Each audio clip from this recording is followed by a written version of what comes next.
1989, en Siberia, Rusia, un grupo de científicos fueron dirigidos por el doctor Asakov. La idea fue de excavar un agujero lo más profundo para poder escuchar los sonidos de las placas responsables de terremotos.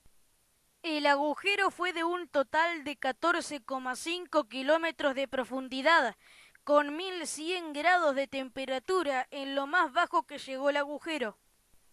Para escuchar los sonidos, bajaron un micrófono extremadamente resistente al calor y muy bueno para captar los sonidos.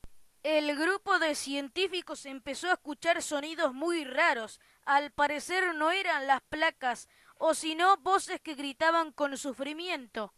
Esto dejó miedo en una gran parte de los científicos, lo cual hizo que se fueran.